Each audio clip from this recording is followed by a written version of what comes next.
আজকে ঢাকা থেকে গাজীপুর একটা কাজে গেলাম।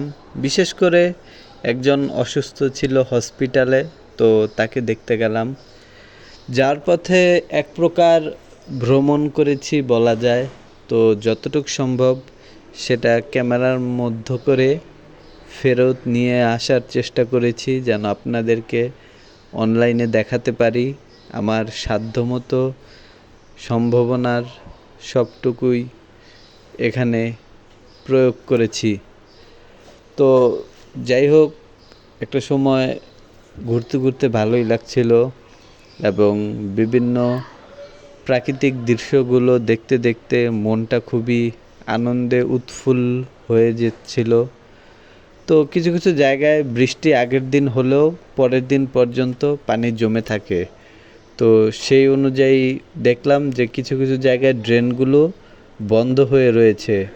পাতা, গাছের ডালপালা ও প্লাস্টিক পলিথিনগুলো বিভিন্ন এই ড্রেনের মুখে আটকে, তারপর সেই পানিগুলো আর ড্রেনে না নামতে পেরে সড়কে বা বাড়ির সামনে, দোকানের সামনে এভাবে জলাবদ্ধতা বা মশা মাছির ডিম তৈরির জায়গা তৈরি করেছে। কুকুরটা এভাবে মানুষের মতো মৃত মরে পড়ে রয়েছে, একেবারেই কেউ নেই দেখার জন্য। তো যাই হোক, এরপর এটা হলো গাজীপুরের একটা জায়গা।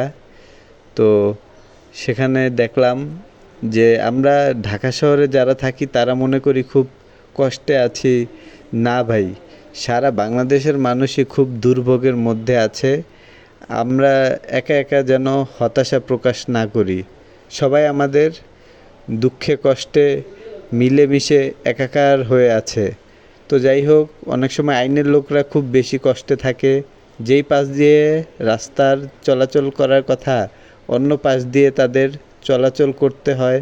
তারা এতটাই মানুষের সেবা করতে ব্যস্ত থাকে। এখান দিয়ে অনেক সময় এমন হয় মোবাইল ছিনতাই হয়, মানুষকে মোবাইল ছিনতাই করতে গিয়ে ছুরিকাঘাত করে। সেটা একেবারেই নিয়ন্ত্রণ করা অসম্ভব হয়ে থাকে, কারণ এখানে ছিনতাইকারীরা ছিনতাই করে না, আসলে এটা ছিনতাইকারীদের থাকার জায়গা। এখান দিয়ে সাধারণ মানুষ চলাচল করে, যেটা একেবারেই উচিত না। এরকম একটা কিশোর গ্যাং, ছিনতাইকারী, মাদকের আখড়া, এরকম জায়গা দিয়ে চলাচল করা। তো যাই হোক, আমি তো নিজে ভয় পাই। যদি কেউ ভয় না পায়, রাতের বেলা বা যখন নীরব থাকে, বেশি একটা আলো থাকে না, লোকজন থাকে না, তখন চলাফেরা করতে আমার খুবই ভয় লাগে। অবশ্য পুলিশ সবসময় উপস্থিত থাকে বা জনগণের পাশে দাঁড়িয়ে থাকে। সবসময়ই তারা ক্ষতিগ্রস্তদের পক্ষে অবস্থান নিয়ে থাকে। তো যাই হোক, এভাবেও দাঁড়ানো উচিত না, কারণ এতে করে নিজেরও ক্ষতি হতে পারে। এরকম দোকানগুলো বেশিরভাগ সময় অনেক মেয়াদ উত্তীর্ণ পণ্যগুলো বিক্রি করে। এর নিচ দিয়ে যেই পানি, ময়লা আবর্জনা রয়েছে, এগুলো মূলত এরকম খাবারের পণ্যের উপর ব্যবহার করা হয়েছিল। এরকমই কোনো খাল, বিল বা পাশের পুকুর থেকে যা আনা হয়েছিল বা সংরক্ষণ করে রাখা হয়েছিল। অবশ্যই একদম পরিষ্কার পানি প্রতিদিন ব্যবহার করা বা সংরক্ষণ করে রাখা সম্ভব না। তো আমরা যারা পথচারী, তারা সবসময় এরকম পানি দিয়ে ধুয়ে রাখা বা এরকম পরিবেশে থাকা খাবার খেয়েই বছর পর বছর জীবনযাপন করি।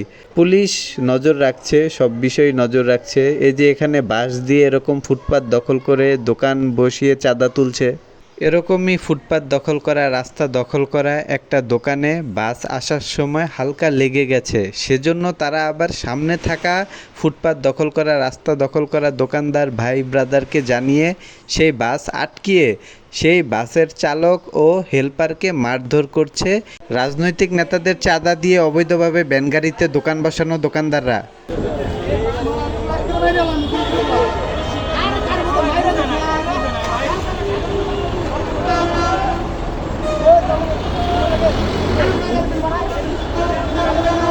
প্রথমে বলা হয়ে থাকে এরকম পায়ে চালিত বা প্যাডেল মারা রিক্সাগুলো সড়কে উঠলে বা চলাচল করলে সমস্যা নেই।